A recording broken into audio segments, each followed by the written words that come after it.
Well, it's holiday time Yes. today. Oh. Our first Christmas special.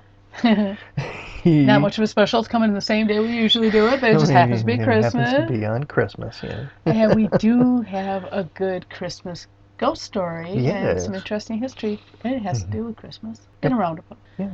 So, well, first off, everybody, Merry Christmas. Merry Happy Christmas. New Year. Happy New Year. Happy Kwanzaa. Hanukkah. Everything. Just happy holidays. Yule, all of it in there. So, all right. All right.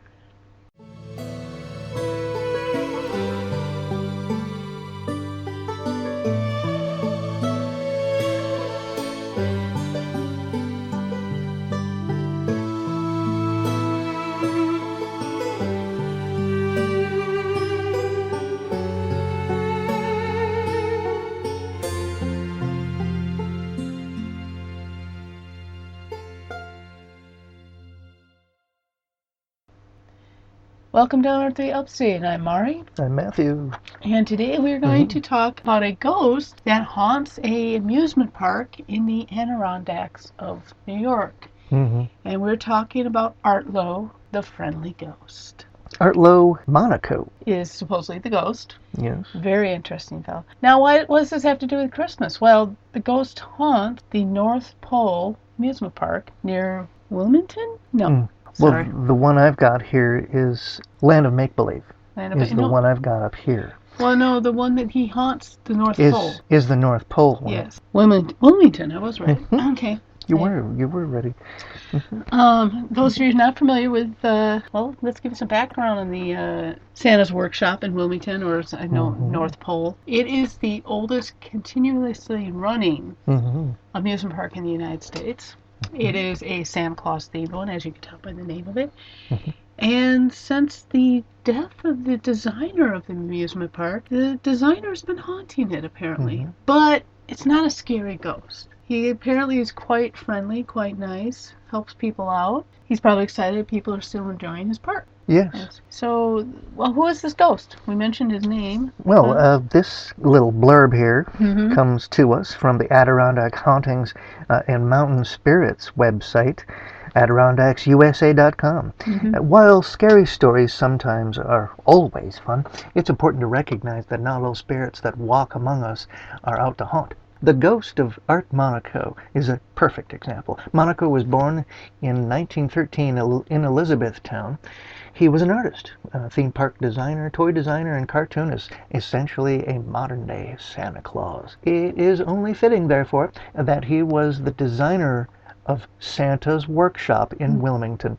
He also designed and collaborated on parts of The Great Escape for Lake George, Frontier Town in North Hudson, the Land of Make-Believe in Upper J, which we'll be discussing later on, Enchanted Forest in Old Forge, and even Disneyland in California. Now, some of these places have had their names changed. Right, Enchanted Forest last summer got switched over to some sort of dino thing. Yeah. All the great Paul Bunyan, Muffler Men are gone now. Yeah. So the Enchanted Forest, we missed our opportunity to go see one of the great ones there. The part that is part of The Great Escape was a village called Storyland or Storybook. Something it had to do with, fairy tales. And I guess parts of it still are there. There's like a ghost town part, I guess that's part. I've never gone to The Great Escape. I can't confirm. Okay. Well, add to that the toy making business he ran with his brother, and it's a surprise he wasn't followed by a posse of elves.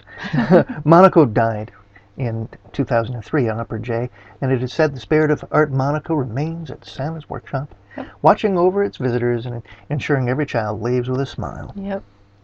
So it's a very positive ghost to have. And some of the toys, I only found one reference to this, so I don't know if this is a true reference or not. I do know because at one point I was related by marriage to a toy designer that going through designs of toys goes through multiple steps. And even though you may design the toy, you might not build the prototype. Now, Arto did build the prototype. I could not verify this, but did find one reference where he said he built the prototype for Hungry Hungry Hippos and Rock'em Sock'em Robots, so the two big ones.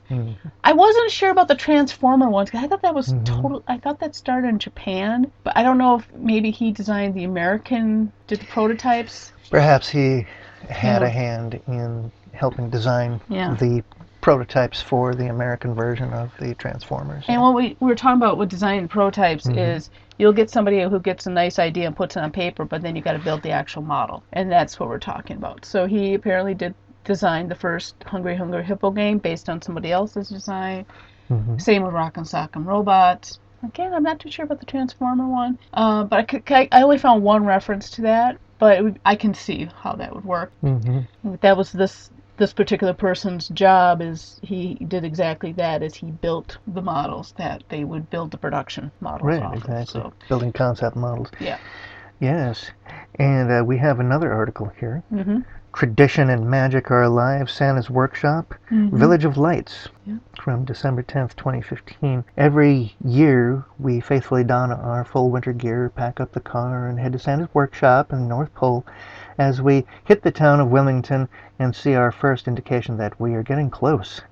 The excitement builds for everyone in our group, and no matter the age. Santa's Workshop, the first sign that we see, is an indication that we're getting close.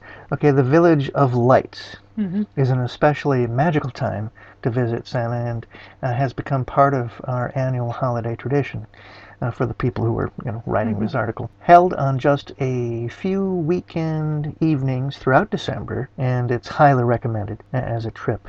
And while the weather varies from day to day on this particular trip, the weather was a little bit warmer at the time. Although not weird for central New York in December at that time. This particular visit, they go on to say, it's just a description of Santa's Workshop. The moment you walk through the door and enter the North Pole Post Office, you're greeted by Santa's helpers. Soon enough, you're mingling with colorful characters, the elves, the making of toys, the toy maker's shop, carolers. So it's just, it's one of those unique amusement parks. It's got a very specific niche, it feels. In other words, it's the Santa Claus Village. For a second, we thought, hey, let's go up there and visit it. I mean, I got some days coming off. We could head up there. It's a 4-hour drive from where we live, and it's cutting through the Adirondacks, which might not be the smartest thing to do with all the weather we've been having lately. So we may just have to go in the off season and pretend we're there in winter. All right. This next little tidbit comes from NorthPoleNewYork.com. And that's the actual website of the place. And it's an article about Art Monaco and how he was born on November 15th, 1913 in Elizabethtown, and died the 21st of 2003. Upper J. To give some of the background, a very interesting man. He's buried in Mountain View Cemetery, located in Upper J, and his mother was Ida Martin. He is the son of Louis B. Monaco, an Italian immigrant, Italian restaurant owner and entrepreneur. And in 1941, he married Gladborough of Sable Forks, New York. Rockwell Kent helped him go to Pratt Institute in Brooklyn. I guess he had some kind of contribution going on there so that he could finish his studies and graduate in 1937. While at Pratt, he was given a job at Hayes Committee in New York City that rated movies. And John Steinbeck the Hayes Committee, that was like the original people that now come up with our movie ratings? Yes. Oh, that's right, because they didn't have the rating system in 37 that we do now. Yeah, so that's what so that would be their version. And John Steinbeck and Louis Milestone had a house in New York that they encouraged him to go to, and they encouraged him to go to Hollywood. After graduating from Pratt, he worked in Hollywood, MGM, Paramount, Warner Brothers, Disney Studios for about 4 years until enlisting in the Army in 1941. Now this is where it goes interesting. His design skills for in the Army was very interesting. Yeah. Well, he worked for Warner Brothers Studio in Hollywood for a short time. While working in Hollywood, Arto moonlighted as an interior decorator, working for Fanny Brice, Ray Milland, Charlie Chaplin, and others. He worked for Hasbro, Mattel, and Ideal toy companies, designing prototype models for games, toys, and educational activities. No, that one doesn't say it, but I read it just recently. Yes, he enlisted in the Army in 1941, and while in the Army, he developed training aids. He helped set up the first Training Aids Division M in Aberdeen, Maryland. He set up a German village for training soldiers for street-to-street fighting within an old movie set from 1925. It was called Anador in Santa Claus, California. And as a master sergeant... Oh, yeah, pardon. So that's very interesting. For training purposes, they basically build this German village to run maneuvers through. And that's he's getting a lot of inspiration for what he's about to do. Yes, I would say, yes. Later definitely. on. And then he saw how it was possible to build a place like that from, not necessarily from scratch. I mean, he wasn't working from scratch here. It was an old movie set, but still, he had to come up with something authentic, right, to transport them mentally, to this place. So that they could properly train for street-to-street. In European villages were built for horse and buggy originally. And as Master Sergeant, he moved to Camp Santa Anita, a horse track turned army base. He was awarded the Legion of Merit in recognition of his leadership on October 22nd, 1943. He appeared in the Army-Navy Screen magazine, number 24. Captioned, "Strictly GI, the sergeant shows him how." And shortly after World War II, he was asked by his colonel, Bill James, to work on helping the refurbishing of Lake Arrowhead Resort, Lake Arrowhead, California, as a Swiss-style resort village. And in early 1950s, he set up his own business with his brother Jim Monaco and his wife Glad in an old hotel of his father's. Arto Monaco toys made of wood and educational toys, that's what he built there. And when his theme park closed in 1979, he went back to designing toys and parks. And he did freelance work for movie studios over the years as well. Yeah, Wikipedia page does have a really cool listing of all of his stuff he did for film. Okay. So the films he did, the Cats Are Jammer Kids, which I think I used to see those shorts, where they were like with the little rascals and that. I have no recollection. I just remember the name. But he did The Captain and the Kids Cleaning House in 1931. 38. 38, sorry. But he was pretty much just the errand boy there, because he, I misread this. He worked on the following scenes: Mama sweeping, Captain scrubbing the floor, kids playing, things of that nature. The Strawberry Roan film in 1948, he worked with Fritz Freeling, who came over from Warner Brothers, and William Hanna, later of Hanna-Barbera. Now that is an interesting connection. Fritz Freeling, Freeling and Hanna-Barbera, yeah. I mean, Freeling, he did some of the great Warner Brothers cartoons. I mean, Chuck Jones is always my favorite, but he did a lot of my favorite as well. And then you get half of the Hanna-Barbera. Good connections there, With the late great Mel Blanc. Oh yeah. The voice work for it.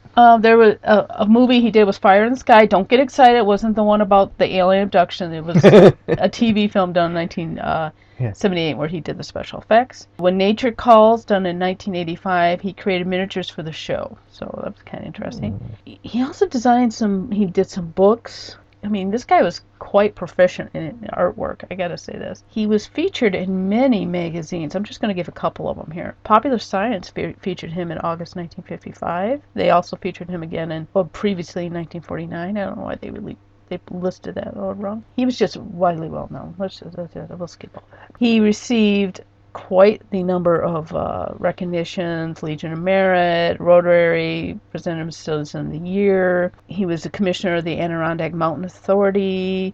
He was a commissioner at the Olympic Ski Center at Whiteface Mountain at one point, member of the International Association of Amusement Parks and Attractions, and he also became a member of the Hall of Fame as well. Wore a lot of hats.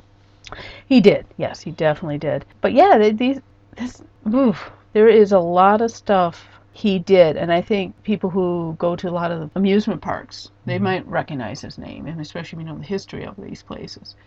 I know the rides get the big thing. I mean, there are people, I've met one quite recently, or coaster chasers, where they have to ride every coaster in the United States. And, and if one gets moved, they got to go ride it in its new location and all this. Well, that's one part, that's one type of amusement park fanatic. And then you get the other type of guy who kind of wants to go and see the history of these places and see the uniqueness of it. And I really get the feeling that Art Lowe's designs really helped out with some of the uniqueness of some of these.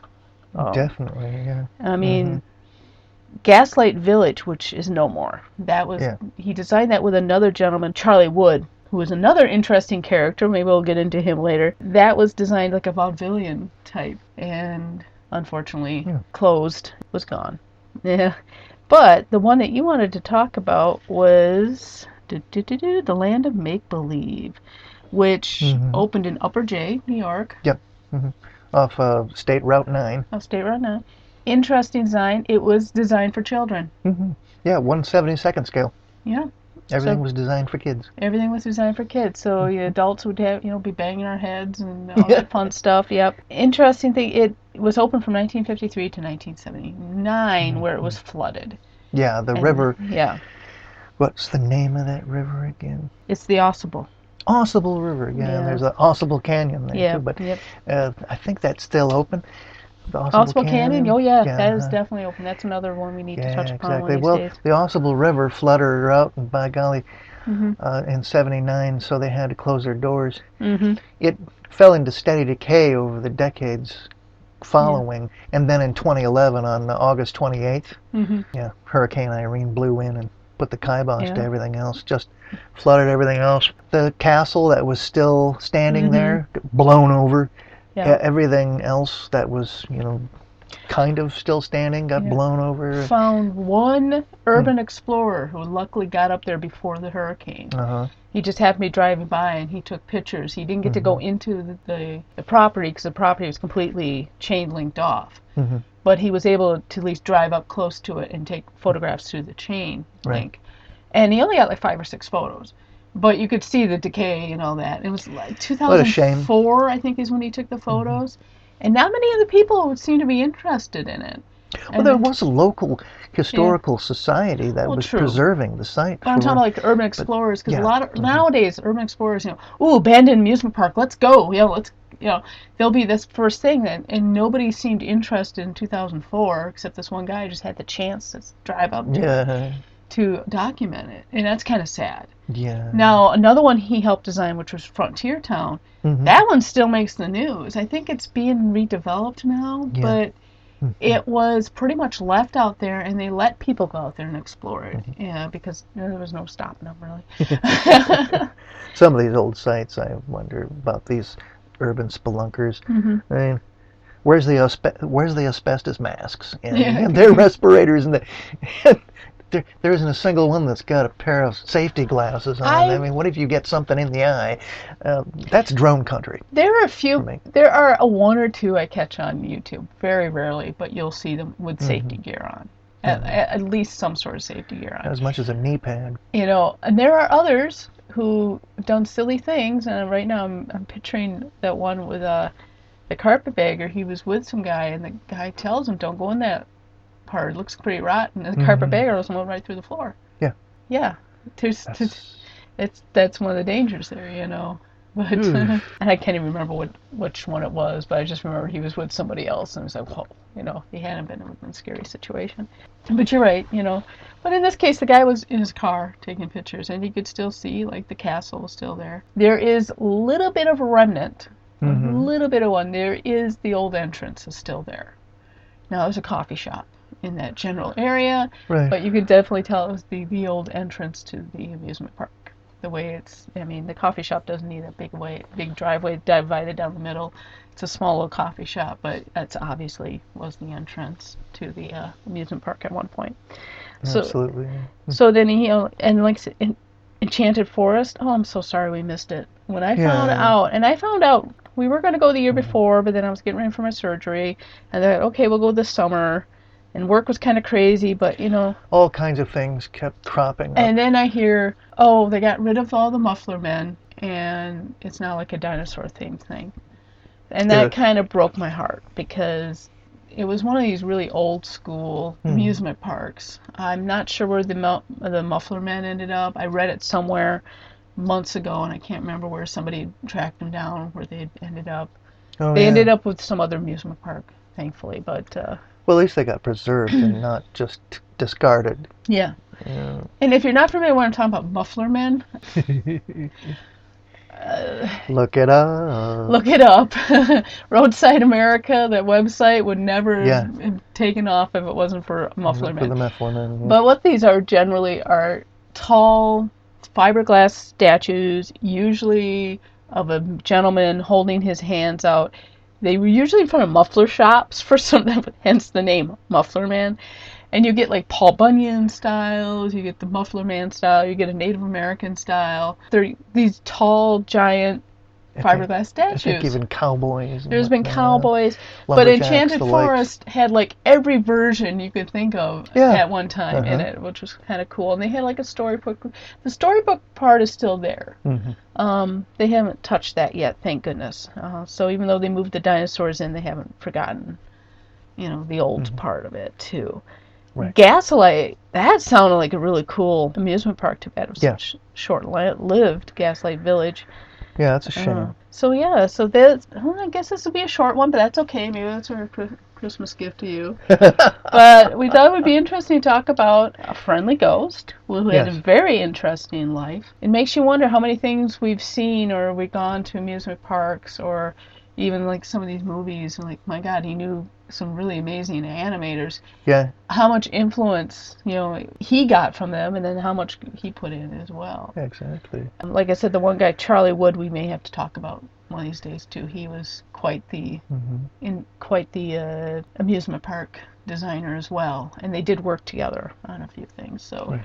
But I don't think he haunts any of his places. Oh, no. Yeah. No, but Art Lowe does, and from what I found of the stories of him haunting, it's pretty benign. People have said, like a kid will get lost, and this nice man will show him where to go, and it just really seems like he's there to make sure you have a good time. So, right. So anyone, I don't know if they'll ever offer any ghost hunting there, but I don't think you need to be scared if you go. No. I just think you need to be respectful and say, yeah, this is a lot of fun. Okay. But yeah, I guess finish off, these were proto Disneys. I mean, he did work in Disney. I mean, he didn't work in Disneyland in California, but well, circling back to the land of make believe, they in addition to the castle, they had a riverboat, a train, several fairy tale houses, stagecoach, an old western town. You can see on the YouTube old Super 8 films that families took of their kids playing around and stuff. Those are examples. There's also the PBS documentary. Oh, there you go. There you go. Yeah. A Castle in Every Heart, I believe it was. People would stay at the Swiss Lodge, which had a big Viking standing out in front of it. There you go, Muffler Man. And there was, and you could play miniature golf for 50 cents a game. And there was this yellow UFO house there too that kind of was behind there. And in the winter, along the river, I guess you could do dog sled rides and stuff like that. Now, this is interesting. We've discussed, this is our second amusement park designer. Yeah. We've discussed, and then you're talking about mini golf. One of my, I like playing mini golf. We try to play mini golf at least once a summer. We missed last summer. But the one on my next list is in Rochester. It is the oldest continuously run mini golf in the world. So, not just the United States, the world. So, I've definitely got to get over there and play around a mini golf there. But mini golf is another interesting aspect to roadside attractions that I think a lot of people kind of ignore. It's just a lot of fun. Yeah. We cheat like crazy. Oh, man. We're horrible at it. I mean, you're only supposed to allow a certain amount of pucks, and pretty soon we're just kicking the ball in. I don't care. We're just there to have fun. We're not. Definitely. And believe me, if you're running a mini golf, please make it as interesting as possible. Oh, no kidding. We haven't been to a bad one, because the only one I thought was going to be bad was the one at Destiny, but that was all black light, and it was not. It was 36 holes for a game, not 18. I was like, whoa. But we were having fun with that one, too. Well, as the article that comes to us from Brooke O'Neill, who writes for thewhitefaceregion.com, she ends her article by saying, Arto's imagination, craftsmanship, and creativity provided inspiration for theme parks throughout the Northeast.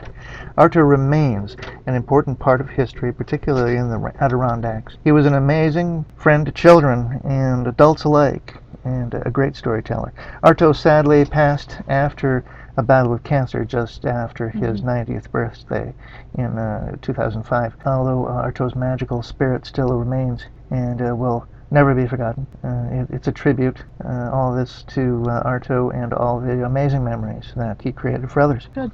And we should end on that, but then I just remembered another thing I read. One of the amusement parks he designed, which didn't last long, was called Land of Make-Believe. That has been turned into a summer camp for children from downstate who, want to be given a different experience. And right, exactly.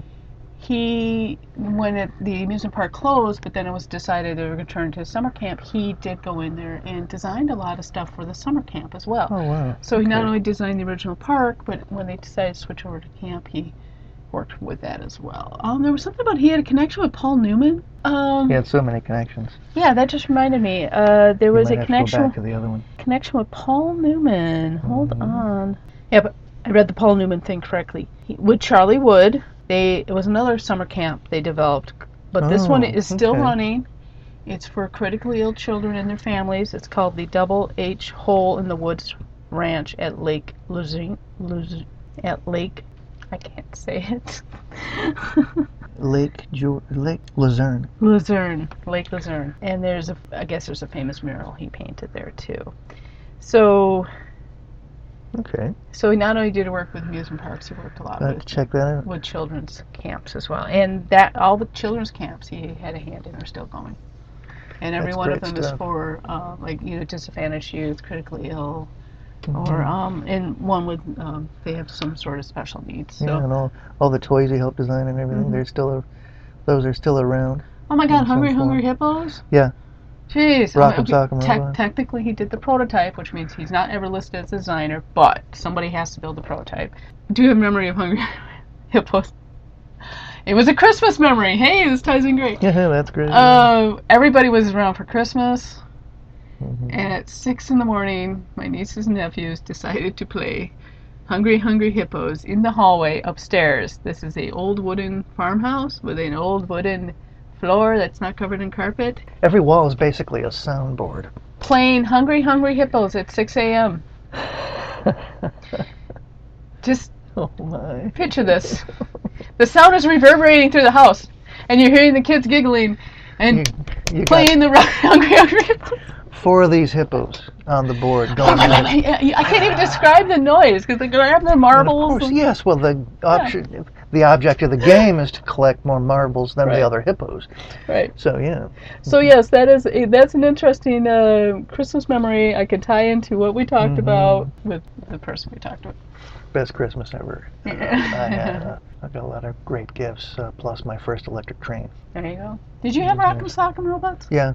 I didn't. No. Those were fun to play, though. We got a lot of neat ones. Yes, that's for sure. Othello. That was the other game he did a prototype. No, I liked playing Othello. Oh, okay, Othello.